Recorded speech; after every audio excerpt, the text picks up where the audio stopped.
Ótima noite a todos. Terça-feira, 24 de outubro de 2023. Fiquei ausente aqui por algumas semanas, mas estou de volta para continuar o trabalho, continuar o projeto de esclarecimento das questões que são atinentes aos empresários no que se refere ao direito tributário, especialmente com relação à restituição dos créditos tributários, dos valores que são pagos indevidamente e que o empresário muitas vezes nem tem noção.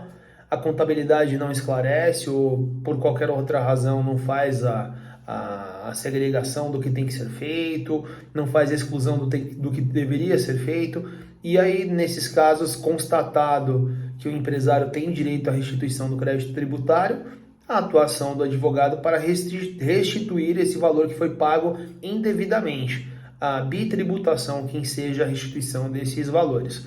E nos vídeos anteriores eu comentei em um deles a respeito do tema que é chamado tese do século, que é o tema 69 no STF, que é um recurso que tornou-se com efeito repetitivo com relação à exclusão do ICMS da base de cálculo do PIS e COFINS. Então, para quem não sabe, ICMS é um tributo estadual que incide sobre o faturamento da empresa. Ok, então existe a cadeia produtiva, né? Cadeia econômica. Em todos os elos da cadeia econômica, você tem a incidência da tributação do ICMS e do PIS e COFINS também, de toda forma. E a base de cálculo é sempre o faturamento. Então, o que ocorre? O PIS e COFINS ele serve para financiar a Seguridade Social, é um tributo federal. E o ICMS, como eu disse, é um tributo estadual. Então, incide ICMS no produtor ou no importador, depois incide ICMS no atacadista, depois no varejista e aí depois, né, no consumidor final não incide porque o elo acabou ali. Mas enquanto existe a relação econômica, existe a incidência do ICMS. E para essa incidência, que incide toda a cadeia econômica, houve a discussão no STF do tema 69 da exclusão desse ICMS da base de cálculo do PIS e COFINS, porque considerava-se o valor da nota cheio e mais o valor destacado do ICMS. Então, por exemplo, em hipótese, vamos imaginar que a nota fiscal tenha sido de R$1.000 e aí incidiu o ICMS de 18% mais R$180.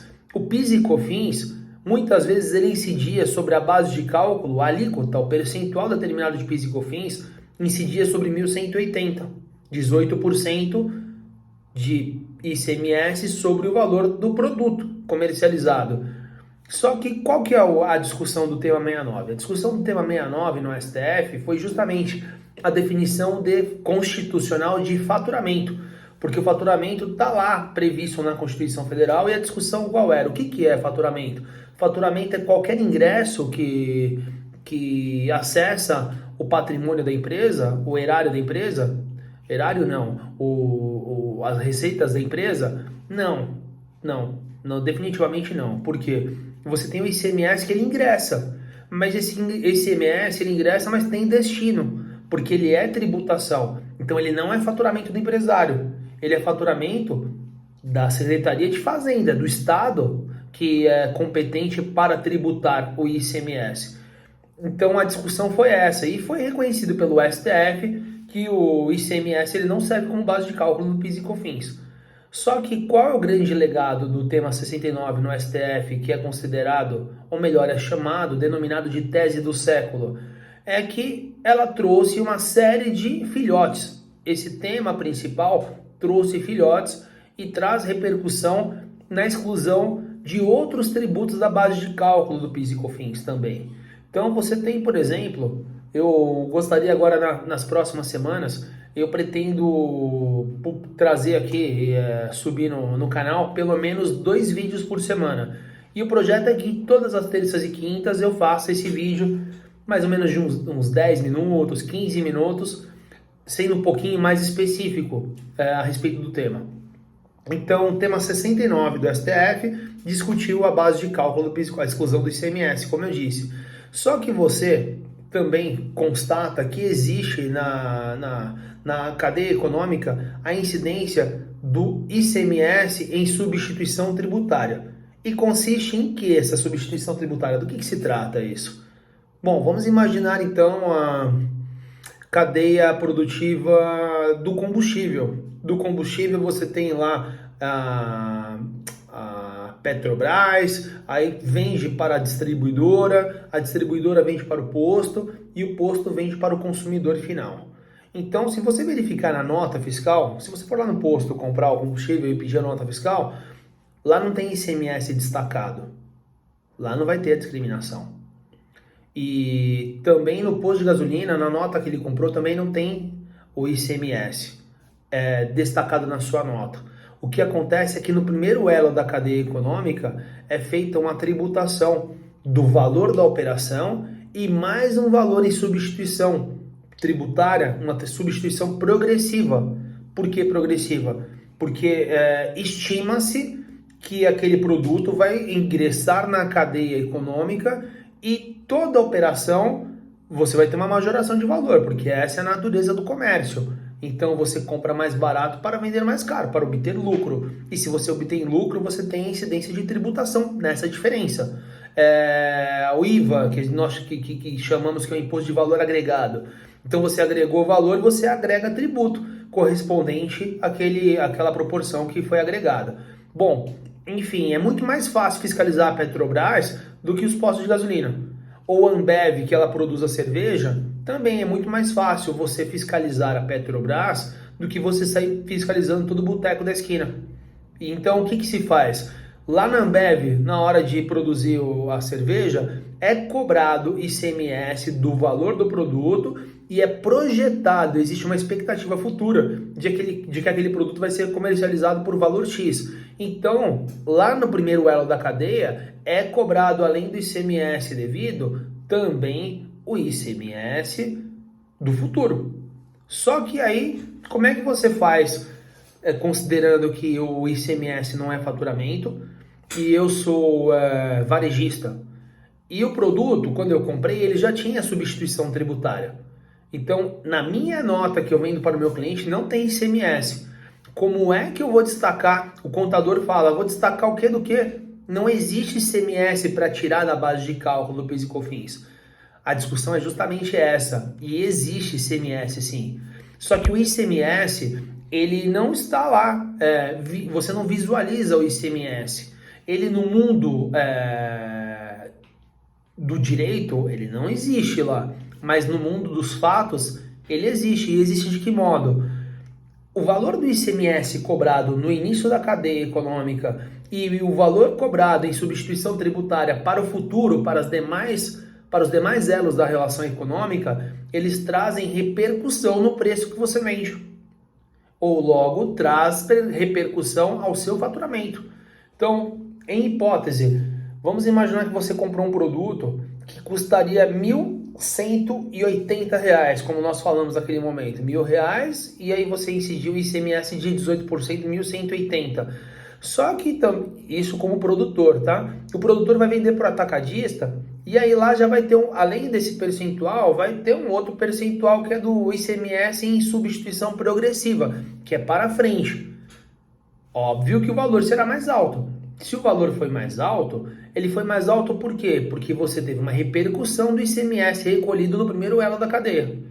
E isso vai aumentar a base de cálculo e você vai pagar mais PIS e COFINS, porque é aquela regra de 3 na matemática. Então, a ordem dos fatores não altera o produto. Você tem a alíquota e base de cálculo. Alterou um ou outro, vai ter repercussão. Então, o que acontece aqui é que, indiretamente, o empresário ele paga PIS e COFINS, utilizando como base de cálculo, o ICMS que foi cobrado em substituição tributária lá no início da cadeia econômica. Então, como a gente já conversou, o ICMS no STF foi considerado matéria constitucional e, por incrível que pareça, o ICMS em substituição tributária não foi considerado. Então, é uma matéria que está tramitando no STJ, no Superior Tribunal de Justiça. De modo que o tema 69, como eu disse no outro vídeo, nem é viável ingressar com a medida judicial para poder pedir a exclusão, quando existe, da base de cálculo do PIS e COFINS e a restituição dos tributos por conta de que a Procuradoria-Geral da Fazenda Nacional já soltou parecer no sentido de que ela não vai recorrer se houver o pedido da restituição e a exclusão da base de cálculo do PIS e COFINS. Só que a questão aqui do ICMS em substituição tributária, essa aqui ela realmente demanda de medida judicial. Vale a pena? Não, é necessário ingressar com a medida judicial. Só que a diferença é a seguinte, tem muito empresário que quando você traz essa questão, fala, ó, você tem uma questão, existe um tributo que está sendo utilizado como base de cálculo um valor indevido, que não é faturamento, então a gente tem que pedir a exclusão dessa base de cálculo, porque automaticamente trará reflexos no valor do PIS e COFINS, e o que você já pagou em reflexo desse valor que não deveria integrar a base de cálculo, você tem direito à restituição. Ah, mas isso já está consolidado? Já está definido? Não, não está definido ainda. A matéria ela ainda está no STJ. Mas ocorre que, conforme aconteceu com o tema 69, imagina que existe a modulação dos efeitos.